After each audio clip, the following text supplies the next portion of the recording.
Buenas tardes, mi nombre es Gina Daniela Escuntar, soy estudiante de Regencia de Farmacias y voy a presentar la tarea final de Fundamentos en Matemáticas. En la primera unidad hablábamos de sistemas de numeración. Los sistemas de numeración es un conjunto de símbolos y reglas de generación que permiten construir todos los números válidos. Puede representarse n igual a s, r, donde n es el sistema de numeración, s es el conjunto de símbolos permitidos y r son las reglas que nos indican qué números y qué operaciones son válidos y cuáles no. Proporcionalidad. Proporcionalidad es una relación o razón constante entre magnitudes medibles. Sistemas de medidas. Es un sistema de unidades de medida consistente y normalizado y uniforme. También tenemos sus respectivas referencias bibliográficas. En la segunda unidad estudiamos álgebra elemental. El álgebra elemental es el nombre que identifica a una rama de las matemáticas que emplea números, letras y signos para poder hacer referencia a múltiples operaciones aritméticas. Estas son expresiones algebraicas y se las puede solucionar por factorización. Ecuaciones. Las ecuaciones son una igualdad algebraica. Existen ecuaciones de primer grado con una incógnita y ecuaciones de segundo grado con dos incógnitas. Estas pueden tener solución por método de sustitución, eliminación, igualación o método gráfico. Funciones en el plano cartesiano. El plano cartesiano se conforma de dos ejes y un origen. Eje X o eje de abscisas y eje Y, eje de ordenadas. Para su solución podemos utilizar el teorema de Pitágoras, que nos va a dar una representación gráfica de rectas ascendente, descendente, vertical u horizontal. En la tercera unidad estudiamos geometría. Geometría plana. Es la rama de la geometría elemental que estudia las proporcionalidades de superficies y figuras planas como el triángulo o el círculo. Es la parte de la geometría también se conoce como geometría euclídea. Geometría del espacio. Es la rama de la geometría que se ocupa de las proporcionalidades y medidas de figuras geométricas en el espacio. Tridimensionalmente, entre estas figuras, también llamadas sólidos, la geometría del espacio amplía y refuerza las proporciones de la geometría plana y es la base fundamental de la trigonometría esférica, la geometría analítica del espacio, la geometría descriptiva y otras ramas de las matemáticas. Área y volumen. El área es una medida de extensión de la superficie expresada en unidades de medidas cuadradas. El área se puede encontrar tanto en figuras planas como en sólidas. El volumen. El volumen es una magnitud escalar definida como el espacio que ocupa un cuerpo sólido. Este se encuentra multiplicando el área de la base por la altura cuando es un poliedro. La geometría.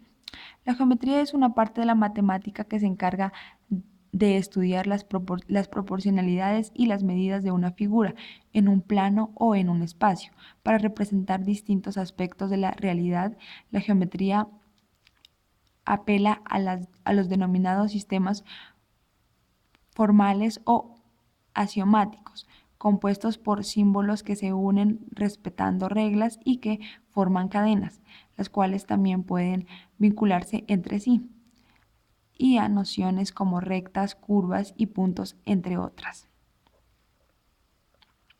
Tenemos un ejemplo. Dada la siguiente figura. Calcular. A. El área del triángulo. B. El perímetro del triángulo. Solución. Como sabemos, para calcular el área del triángulo utilizamos la fórmula que es área igual a base por altura sobre 2. Entonces, base, reemplazamos. Tenemos 20 de base por 15 centímetros de altura sobre 2, que nos da un total de 150 centímetros. Esta sería el área del triángulo. Perímetro, que es la suma de los lados del triángulo. A más B más C. igual a 16 más 15 más 20, que nos da un total de 51 centímetros. Ejemplo 2. Calcular el volumen de un cilindro de 10 centímetros de diámetro y 20 centímetros de altura.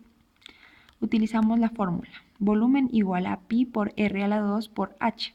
Reemplazamos B igual a pi por 5 a la 2 igual a 20. Igual a 3,14, que es pi, por 25 por 20. El 25 nos sale de el 5 a la 2. 5 por 5, 25. Y 20 por la altura del cilindro, que nos da un total de 1570 centímetros cúbicos.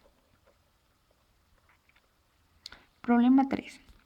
En el laboratorio de la sucursal principal se está estudiando una población de bacterias que crecen cada día. En la siguiente tabla se muestra la cantidad que había inicialmente y la cantidad presentando transcurridos 1, 2 y 3 días. Si el crecimiento sigue con la misma regularidad como se muestra en la tabla, ¿cuántas bacterias habrán en total a los 5 días? A partir de los 3 días multiplicamos por 9. Y así llegamos al quinto día, que nos da un total de 243 bacterias. Las personas del laboratorio crearon una mezcla de los litros para eliminar dichas bacterias. Si en un frasco caben 3 sobre 3 octavos de litro, ¿cuántos frascos se pueden llenar con los 2 litros? ¿Cuántos litros sobran? Como miramos, se llenan 5 frascos y sobra 1 octavo de litro. Problema 8.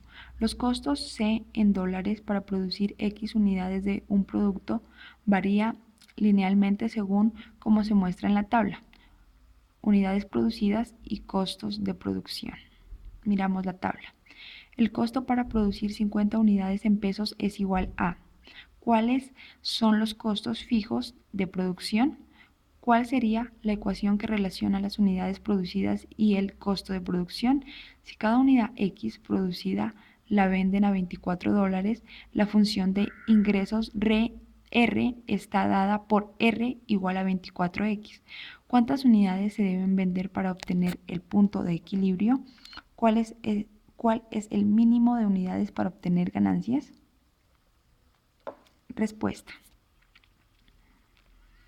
Y igual a m por x más n. Entonces reemplazamos. Eso nos da un total de 700.